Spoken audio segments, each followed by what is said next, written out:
The murders in the Rue Morgue by Edgar Allan Poe. Edgar Allan Poe 19th century சேர்ந்த ஃபேமஸான American writer, editor and literary கிரிட்டிக்கும் கூட.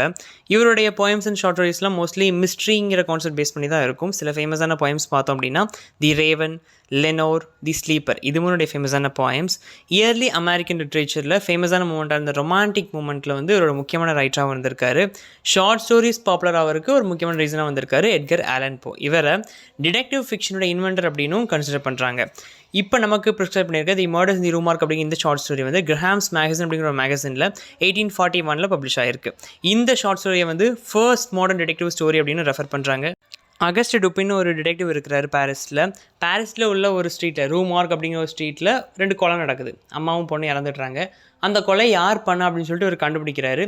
So அதுதான் இந்த story. ஓகேவா? எப்படி யார் அந்த கொலையை பண்ணா அப்படின்னு கிடைக்கிற அந்த குட்டி குட்டி ஆதாரங்களை வச்சு எப்படி அவர் கண்டுபிடிக்கிறார் அப்படிங்கிறது தான் இந்த ஸ்டோரி.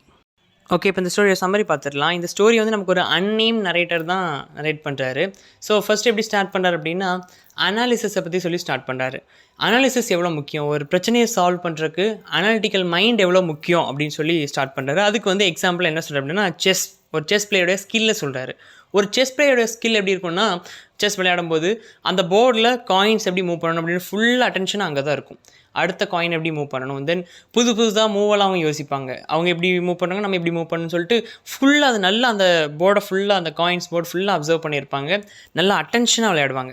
ஸோ இதுதான் முக்கியம். ஒரு செஸ் பிளேயர் விளையாடுறாரு அப்படின்னா அவர் நல்லா ஃபுல்லாக அதை அனலைஸ் பண்ணிடுவார். இந்த மூவ் பண்ணலாம், இந்த மூவ் இப்போ பண்ணக்கூடாதுன்னு சொல்லி அனலைஸ் பண்ணுவார். அது வச்சுக்கிட்டு தான், அந்த கான்சன்ட்ரேஷன் வச்சுக்கிட்டு தான் அந்த பிளேயர் ஜெயிக்கிறாரு.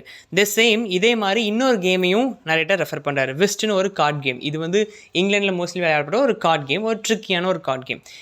இந்த கார்ட் கேமே வந்து நம்ம செஸ் மாதிரி தான், ரொம்ப அட்டென்ஷன் அது கொடுக்கணும், தென் ரொம்ப நல்லா அப்சர்வ் பண்ண அனலைஸ் பண்ணணும் அப்படின்னு சொல்லிட்டு நிறைய செஸ் பிளேயர்ஸ் என்ன நினைக்கிறாங்க அப்படின்னா அவங்களுடைய ஸ்கில்ஸ், அந்த செஸ் விளையாடுறதுக்கு அவங்க கொடுக்குற அந்த அட்டென்ஷன், கான்சன்ட்ரேஷன் வந்து அந்த செஸ் போர்டுக்குள்ளேயே போதும் அப்படின்னு சொல்லி நினச்சிட்டு இருக்காங்க. ஆனால் அது கிடையாது. லைஃப் ஸ்கில், நம்ம வாழ்க்கையில் நடக்கிற பிரச்சனைகளுக்குமே அந்த அப்சர்வேஷன் அனலைசேஷன் நம்ம பயன்படுத்தலாம், இம்ப்ளை பண்ணலாம் அப்படின்னு சொல்லி சொல்கிறாரு. அது மட்டும் இல்லாமல் நிறைய செஸ் பிளேயர்ஸ் அப்படி நினைக்கிறது இல்லை. ஆனால் நிறைய விஸ்ட் அப்படிங்கிற இந்த கேம் விளையாடுறவங்க அப்படி தான் அந்த ஸ்கில்ஸை என்ன பண்ணுவாங்க அப்படின்னா அந்த அப்சர்வேஷன் ஸ்கில்ஸ் எல்லாம் லைஃப்பில் வர ப்ராப்ளம்ஸ்க்கு யூஸ் பண்ணி ப்ராப்ளம்க்கு சொல்யூஷன் கொண்டு வருவாங்க அப்படின்னு சொல்கிறாரு. ஓகேவா? ஸோ ஒரு கேமுக்கு முக்கியம் அப்சர்வேஷன். ஏன்னா இந்த 2 கேம்லேயுமே ப்ராப்ளம்ஸ் உண்டு. அந்த ப்ராப்ளம்ஸை அவங்க சால்வ் பண்ணுறதுக்கு அப்சர்வேஷன் ஸ்கில் ரொம்ப முக்கியம். லைஃப்லேயும் ப்ராப்ளம்ஸ் உண்டு. அதை அப்சர்வ் பண்ணி அனலைஸ் பண்ணால் தான் தீர்வு கொடுக்க முடியும். ஸோ அந்த கேம்ஸில் அவங்க கொடுக்குற அந்த ஸ்கில்லை இதுலேயும் கொடுக்கணும் அப்படின்னு சொல்லி சொல்கிறாரு. தென் இன்டெலிஜென்ட்டாக இருக்கிறவங்க எல்லாருமே ஒரு அனலிஸ்ட்டாக இருப்பாங்க அப்படின்னு கிடையாது. சில அனலிஸ்ட் வந்து இன்டெலிஜென்ட்டாக இருக்க மாட்டாங்க. ஸோ அனலைசேஷன் அப்படிங்கிறது அறிவுக்கு அப்பாற்பட்ட ஒன்று. ஏன்னா நல்லா படிக்கிறவன் தான் அனலிஸ்ட்டாக இருப்பான், அவனுக்கு எல்லாம் தெரியும் அனலிஸ்ட் இருப்பான், அப்படிலாம் கிடையாது. அனலைசேஷன் வேறு அப்படின்னு கிளியராக சொல்லிடுறாரு. சொன்ன பிறகு நல்லா அனலைஸ் பண்ணக்கூடிய ஒரு பக்காவான ஒரு டிடெக்டிவை பற்றி நான் இப்போ உங்களுக்கு சொல்ல போகிறேன் அப்படின்னு சொல்லிட்டு அகஸ்ட் டுப்பின் அப்படிங்கிற இவரை நமக்கு இன்ட்ரடியூஸ் பண்ணுறாரு, இந்த டிடெக்டிவை. ஓகேவா? ஸோ இப்போ ஒரு மேலே சொன்ன இந்த விஷயங்கள் எல்லாமே அகஸ்ட் டுப்பின் சால்வ் பண்ண போகிற ஒரு கேஸுக்கு ரெலவெண்ட்டாக இருக்கும் அப்படின்னு சொல்லி இந்த ஸ்டோரியை ஆரம்பிக்கிறாரு நரேட்டர். ஓகேவா? ஸோ ஃபர்ஸ்ட்டு அகஸ்ட் டுப்பினை இவர் எங்கே மீட் பண்ணார் அப்படிங்கிறத நமக்கு சொல்கிறாரு. ஒரு தடவை நரேட்டர் பாரிஸ்க்கு ஒரு தடவை போயிருக்கும்போது ஒரு லைப்ரரியில் ஒரு புக்கை அவர் தேடி போகிறாரு. அதே புக்கை தேடிட்டு அகஸ்ட் டுப்பினும் வராரு. ஓகேவா? எந்த இடத்துல உள்ள லைப்ரரி அப்படின்னா ரூம் மார்ட்டே அப்படிங்கிற ஒரு இடத்துல உள்ள ஒரு லைப்ரரி. போகும்போது அவரும் கரெக்டாக கோஇன்சிடென்ஸாக அவரும் வந்து மீட் பண்ணுறாரு, பேசிக்கிறாங்க.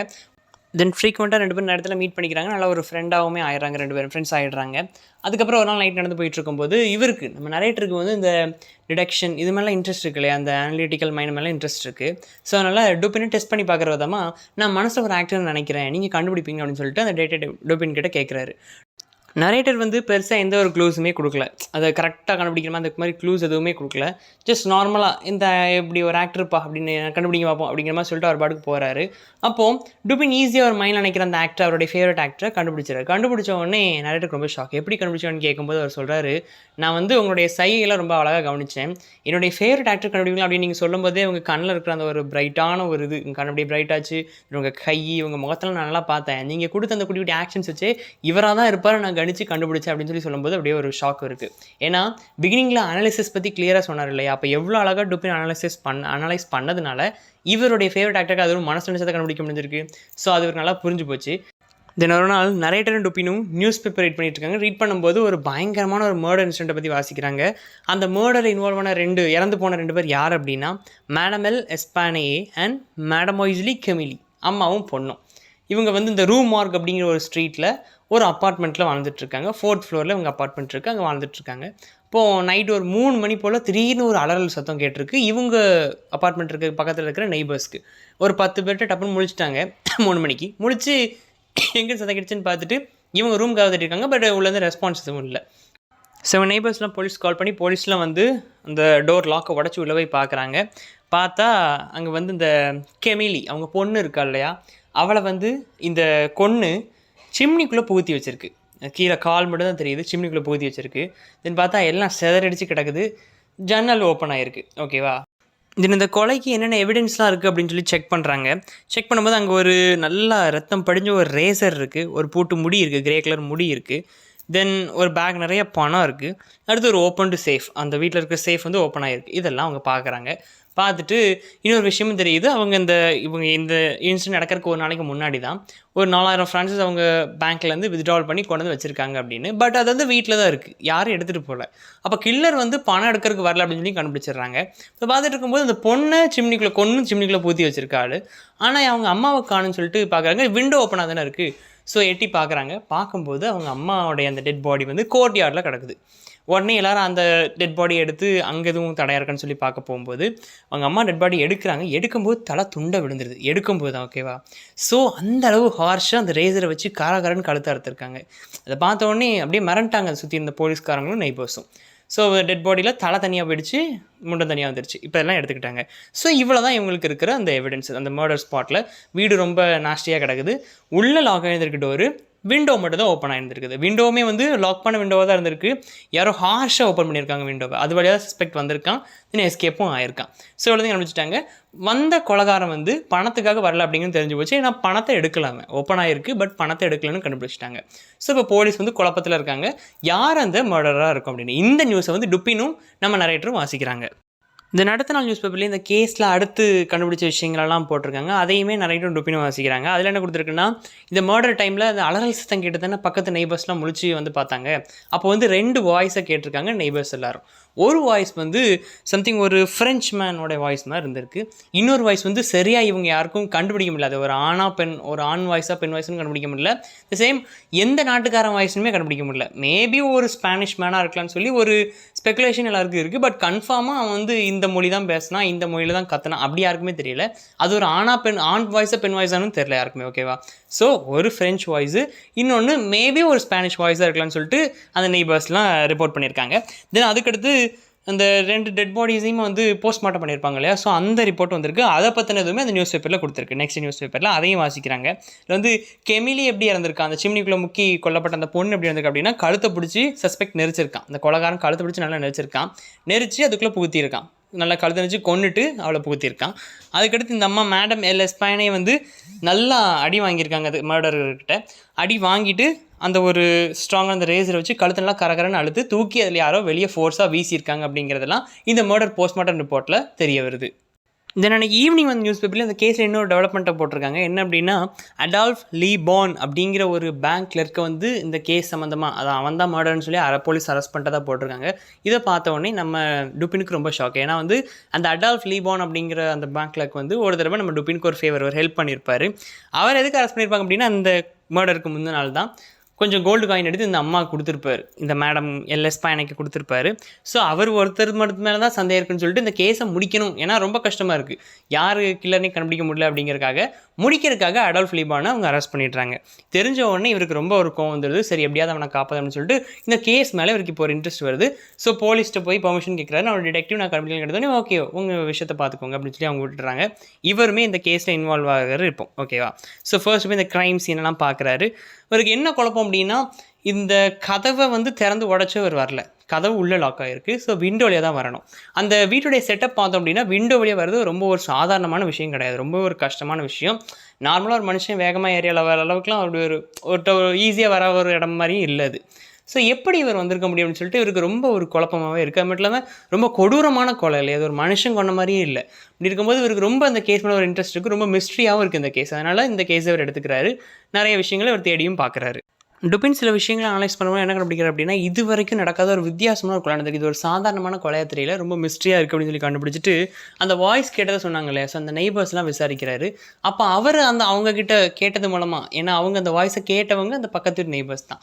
அவங்க கிட்ட கேட்டது மூலமா அவர் என்ன முடிவுக்கிறார் அப்படின்னா, அது ஏன் ஒரு வாய்ஸ் ஒரு மனுஷனோட வாய்ஸாவே இருக்கணும்?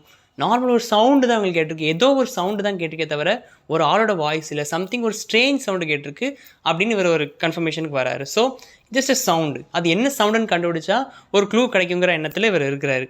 இல்லாம போலீஸ் என்ன சொல்றாங்க அப்படின்னா, இந்த விண்டோ உடைச்சு வர்றது ரொம்ப கஷ்டம். ஏன்னா நெயில் வச்சு நல்லா லாக் பண்ணிச்சு அப்படின்னு சொல்லி சொல்றாங்க. பட் இவர் என்ன சொல்றாரு அப்படின்னா, யாரோ ஒருத்தர் ரொம்ப ஸ்ட்ராங்கான ஒரு ஆளா தான் இருந்திருக்கணும். வெளியேருந்து விண்டோவை நல்லா உடைச்சு உள்ள வந்துட்டு அந்த விண்டோ வழியா தான் எஸ்கேப் ஆகி போயிருக்காங்க. டோர் வழியா வரலன்னு சொல்லிட்டு இவர் இப்படி நிறைய விஷயங்களை புதுசு புதுசாக அந்த கேஸில் கண்டுபிடிச்சிட்டே போயிட்டு இருக்காரு ரொம்ப இன்ட்ரெஸ்ட்டாக. தென் போலீஸ் கிட்ட இந்த கேஸை பற்றி ரிப்போர்ட் பண்ணுறாரு. அவர் எவ்வளோ கண்டுபிடிச்சதை வச்சு என்ன சொல்கிறார் அப்படின்னா, கண்டிப்பாக ஜன்னல் வழியாக தான் இந்த கொலகாரம் வந்திருக்கான் அப்படின்னு சொல்லி சொல்லும்போது அவங்க இல்லை சார் முடியாது, இந்த வீடோட செட்டப் நீங்களே பாருங்கள், வரது ரொம்ப கஷ்டம் சார், அது எப்படி சார் ஜன்னல் வழியாக முடியும் உடச்சிடலாம் முடியாது அப்படிங்கிற மாதிரி சொல்கிறாங்க. பட் இவர் இல்லை, ஜன்னல் வழியாக தான் வந்திருக்கான், அங்கே ஒரு லைட்னிங் ராட் இருக்குது, அதை பிடிச்சி தான் வந்திருக்கான், அதை பிடிச்சி தான் எஸ்கேப் ஆயிருக்கான்னு சொல்லும்போது அவங்க சொல்கிறாங்க, சார் அதெல்லாம் சான்ஸே இல்லை, நார்மலாக ஒரு மனுஷன் அப்படிலாம் வந்துட முடியாது, ரொம்ப கஷ்டம் அப்படின்னு சொல்லி அவங்க சொல்கிறாங்க. சொல்லும்போது அவர் கொஞ்சம் யோசிக்கிறாரு, ஏன் ஒரு மனுஷன் தான் வந்திருக்கணும் அப்படின்னு சொல்லி யோசிச்சுட்டு, மேடம் எல் எஸ்பானியை எப்படி கொல்லப்பட்டிருக்காங்க அப்படின்னா, அந்த ரேசர் வச்சு கழுத்தை கரகரன்னு அறுத்து தான் கொண்டிருக்கான். அப்படி இருக்கும்போது இவங்க டெட் பாடி எடுக்கும்போதே தலை துண்டாக விழுந்துருச்சு. இப்போ எவ்வளோ ஹார்ஷாக அறுத்துருக்கான் அந்த கழுத்து முழுக்கையும். அப்போது இவர் என்ன சொல்கிறார் அப்படின்னா, ஒரு நார்மலான மனுஷன் கொல்றான் அப்படின்னா அவனுக்கு ஒரு மனசாட்சின்னு இருக்கும். இவ்வளோ வயலண்ட்டாக ஒருத்தன் கொல்வாங்கிறது ரொம்ப சந்தேகம். கழுத்தாக இருப்பான், ரெண்டு அறு அறுத்தா ரத்தம் வந்துடும், அப்படியே இழுத்துட்டு அவங்க செத்துருவாங்க, இல்லை கையை அறுத்துருவான், இல்லை வயிற்றுல குத்துனா இறந்துருவாங்க. ஆனால் இப்படி கழுத்தை அறுத்து தலையே துண்டா போகிற அளவுக்கு ஒருத்தன் அறுக்கிறான்னா அவன் ரொம்ப ஒரு ஃபெரோஷியஸாக இருந்திருப்பான். எனக்கு தெரிஞ்சு இது ஒரு மனுஷன் கொலை பண்ண மாதிரி இல்லை, சம்திங் வித்தியாசமாக இருக்குது எனக்கு அப்படிங்கிற மாதிரி இவர் அவருடைய தியரியை சொல்கிறாரு. சொன்ன பிறகு மேடம் எல் எஸ்பானியோட கையில் ஒரு பூட்டு முடி இருந்ததை நம்ம முன்னாடியே பார்த்தோம், கிரே கலர் ஹேர். அந்த ஹேர் அனலைஸ் பண்ணுறாரு. அது மூலமாக அவர் என்ன கண்டுபிடிக்கிறார் அப்படின்னு, ஒரு மனுஷன் ஹேரே கிடையாது, இது வந்து ஒரு ஒராங்குட்டான் குரங்கோட ஹேரு, ஒரு ஏப்போட ஹேர் அப்படின்னு சொல்லி கண்டுபிடிச்சிட்டு அந்த ஏப் தான் கொண்டிருக்கும் அப்படிங்கிறது இவருடைய ஒரு கிளியரான ஒரு தியரியே கொடுக்குறாரு போலீஸ்ட்ட. ஆனால் இதை மட்டும் சொன்னால் நம்புவாங்களா? அப்போ இன்னும் கிளியரான எவிடன்ஸ் வேணும் அப்படிங்கிறக்காக கண்டிப்பாக இந்த ஸ்பாட்டில் இந்த மர்டர் நடந்த இடத்துல இன்னொரு பர்சன் இருந்திருப்பாங்க அப்படிங்கிறது நமக்கு தெரியும். ஏன்னா 2 வாய்ஸ் கேட்டுச்சு, ஒரு ஃப்ரெஞ்ச் மேன் வாய்ஸ், ஒரு ஸ்பானிஷ் மேன் வாய்ஸ் அப்படின்னு சொல்லி சொன்னாங்க. பட் ஸ்பானிஷ் மேனுங்கிறது அவங்களுடைய ஒரு அசம்ஷன் தான், அந்த சவுண்டுன்னு தான் அவர் சொல்லிட்டார். ஏன்னா அது வந்து எல்லோரும் சொன்னாங்க மேபி ஒரு ஸ்பானிஷ் மேனாக இருக்கலாம்னு சொல்லி சொன்னாங்க. பட் இவர் விசாரிச்சு மூலம் கண்டுபிடிச்சிட்டாரு ஜஸ்ட் ஒரு சவுண்ட் அப்படின்னு. ஸோ அந்த சவுண்டு வந்து இந்த ஒரு ஒராங்குட்டான் கொடுத்த சவுண்டுன்னு இவருக்கு இப்போ தெரிஞ்சு போச்சு. அப்போ ஒரு ஃப்ரெஞ்ச் மேன் வாய்ஸ் கெடுதுன்னா சம்மன் யாரும் அங்கே இருந்திருக்காங்க அப்படின்னு தெரிஞ்சு போச்சு. அதனால அது கண்டிப்பாக இந்த ஏப்போடைய ஒரு ஓனராக தான் இருக்கும் அப்படின்னு, இந்த ஏப்பை நாங்கள் பிடிச்சிடும்னு சொல்லி ஒரு விளம்பரம் கொடுப்போம். யார் வரானோ அவன் அதை கண்டிப்பாக கொலையை பார்த்துருப்பான் அப்படின்னு சொல்லி இவர் ஒரு முடிவுக்கு வரார். மேபி அவனுக்கு இந்த ஃபேமிலிக்கு எதுவும் சம்மந்தம் இருந்து அவன் வேணும்னே பண்ணியிருக்கானான்னு சொல்லி அவர் யோசிக்கிறாரு. ஸோ ஒரு அட்வர்டைஸ்மெண்ட் கொடுக்குறாரு, இந்த ஏப்பை நாங்கள் சேஃபாக பிடிச்சிட்டோம் அப்படின்னு சொல்லி அந்த ஃபோட்டோவோட கொடுக்குறாரு. அந்த ஆளும் தேடி வரான். தேடி வரவன் ஒரு செயலர், ஓகேவா? எப்படி அவன் ஒரு செயலராக, அவன் செயலர்னுமே அவர் கண்டுபிடிச்சார். எப்படி கண்டுபிடிக்கிறார் அப்படின்னா, அந்த லைட்னிங் ராடில் வந்து ஒரு ரிப்பன் இருந்திருக்கும், நாட் போட ரிப்பன் இருந்திருக்கும். அந்த ரிப்பன் வந்து இந்த நேவல் ட்ரைனிங்கில் கொடுக்குற ஒரு ரிப்பன். ஸோ இது மேபி ஒரு செயலர்கிட்ட இருந்த ஒரு ஏப்பாக இருக்குன்னு சொல்லி அவர் கண்டுபிடிச்சிடுறாரு அந்த ரிப்பன் மூலமாக. தென் அவனும் வாரான், இந்த செயலர் இந்த குரங்கை தேடி வரான், குரங்கை கொடுங்கன்னு சொல்லி கேட்டு வரான். பட் இவர் வந்து பிஸ்டல் வச்சு த்ரெட்டன் பண்ணுறாரு. ஒழுங்காக சொல்லு, நீ இதை பார்த்துருக்க, என்ன நடந்துச்சுன்னு கிளியராக சொல்லு, போலீஸ் நீ சொல்லணும் அப்படின்னு சொல்லி சொன்னோடனே அவன் கிளியராக ஒத்துக்கிறான். பட் இல்லாமல் த்ரெட்டன் பண்ணுமே கண்டுபிடிச்சிட்டாரு. அவன் மூஞ்சை பார்த்து அவன் வந்து இதை வேணும்னு பண்ணலை, ஒரு இன்னசென்ட்டு, அவனுமே பாவம். ஏன்னா இந்த குரங்கு இவ்வளோ ஃபெரோஷியஸாக கொள்ளும்போது அவன் எதுவுமே பண்ண முடியாது, ஏன்னா அவனையும் தான் கொண்டிருக்கும். ஸோ இப்போ இந்த செயலர் டுபின்ட்ட எல்லா விஷயத்தையும் கன்வெர்ஸ் பண்ணுறாரு. இந்த குரங்கு வந்து இவர் வேறு இடத்துக்கு போயிருக்கும்போது இவர் கிடச்சிருக்கு, அது இந்த ஏப்பை கூடயே வச்சு தான் வளர்த்துருந்துருக்காரு. அது பிறகு இவர் வீட்டில் கொண்டு வந்து வளர்த்துட்டு இருக்கும்போது ஒரு நாள் இவர் இல்லாத டைமில் இவர் எப்போவுமே இந்த ஷேவ் பண்ணுவார். அதே மாதிரி இந்த குரங்கு அந்த ரேசர் எடுத்து ஷேவ் பண்ண ட்ரை பண்ணிட்டு இருந்திருக்கு. இவர் வந்து இவரை பார்த்து பயந்து இந்த ரேசரோடய எஸ்கேப் ஆகிருந்திருக்கு. எஸ்கேப் ஆகி அங்கேயும் ஓடி இந்த இவங்களுடைய அப்பார்ட்மெண்ட்டுக்கு வந்திருக்கு. விண்டோ உடச்சிட்டு விண்டோ வழியாக உள்ளே போயிருக்குது. ஃபாலோ பண்ணிட்டு இந்த செயலருமே அந்த குரங்கு பின்னாடியே வேகமாக உள்ளே போயிருக்காரு. போகும்போது தான் பார்த்துருக்காரு அந்த குரங்கு அங்கே ஃபெரோஷியஸாக மேடம் எல் எஸ்பானியாவையும் கொண்டிருக்கு, கெமிலியையும் கொண்டிருக்கு. கெமிலியை கொண்டு வந்து இதுக்குள்ள இது பண்ணிட்டு தூக்கி வீசியிருக்கு. தென் அது அங்கேருந்து எஸ்கேப் ஆகிடுச்சு. இவருமே துரத்திட்டு பின்னாடியே போயிட்டார். ஓகேவா? இவர் அந்த குரங்கை பிடிக்க முடியல, அதை எஸ்கேப் ஆகி போயிடுச்சு. இவருமே அந்த கொலையை பார்த்து யார்ட்டையும் சொல்லாமல் வீட்டுக்கும் போயிட்டார் அப்படிங்கிற விஷயத்த டுபின் கிட்ட கன்ஃபஸ் பண்ணுறாரு. ஓகேவா? ஸோ இப்போ இந்த வாய்ஸில் இந்த மிஸ்ட்ரியுமே போயிடுச்சு. ஏன்னா ஒரு ஃப்ரெஞ்ச்மேன் வாய்ஸ் இந்த செயலரோடது, இன்னொரு வித்தியாசமான என்ன வாய்ஸ்னே கண்டுபிடிக்க முடியாத ஸ்பானிஷ் வாய்ஸ்னு சொல்லப்பட்ட அந்த வாய்ஸ் வந்து அந்த ஒராங்குட்டான் ஏப்போடைய வாய்ஸ் அப்படின்னு சொல்லி கண்டுபிடிச்சிடுறாங்க. போலீஸ்ட்டு இதை கன்ஃபஸ் பண்ணுவோடனே லீபானை வெளியே விட்டுட்றாங்க. விட்டோடனே லீபானுக்கு ரொம்ப ரொம்ப தேங்க்ஸ் சொல்லும்போது அவருக்கு இது பெருசாக தெரில, அவருக்கு இது ஒரு காமெடியாக தான் இருக்குது. ஏன்னா போலீஸ் இதில் வந்து பெருசாக ஒரு கேரே எடுக்கலை அப்படின்னு. ஸோ நரேட்டது மூலமாக நமக்கு சொல்கிறது என்னன்னா எவ்வளோ ஒரு அனாலிட்டிக்கல் மைண்ட் இவருக்கு இருந்திருக்கு, அனாலிசிஸ் பண்ணி எவ்வளோ அழகாக கண்டுபிடிச்சிட்டாரு. காரணம் அனாலிசிஸ் ஸ்கில் விட்ட நல்லாவே இருக்குது, அப்சர்வேஷன் நல்லா அப்சர்வ் பண்ணுறாரு அப்படிங்கிறத லாஸ்ட்டாக சொல்லி இந்த ஸ்டோரி எண்ட் ஆகுது. லாஸ்ட்டாக அந்த ஏப்பை வந்து என்ன பண்ணிடுறாங்க, வேறு ஒரு ஆள்கிட்ட விற்றுட்டு இதுக்கு தண்டனை அவருக்குமே கொடுக்க முடியாது. ஸோ அவரையுமே ஒன்றும் சொல்லலை, அந்த ஏப்பை அவர் விற்று விட்டுறாரு. ஏப்புக்கும் தண்டனை எதுவும் கொடுக்க முடியாது, அவருக்கும் தண்டனை கொடுக்க முடியாது. ஸோ அதான் இது ஒரு அனிமலாக நடந்த ஒரு கொலை அப்படின்னு சொல்லி இந்த கேஸையுமே க்ளோஸ் பண்ணிடுறாங்க. ஸோ ஸ்டோரியோட தீம்ஸ்ன்னு பார்த்தோம் அப்படின்னா ஸ்கில் ஆஃப் டிடெக்ஷனை ஒரு தீமாக சொல்லலாம், தென் அப்சர்வேஷன், அனலைசேஷன், இது மூணையுமே இதோடைய தீம்ஸை சொல்லலாம்.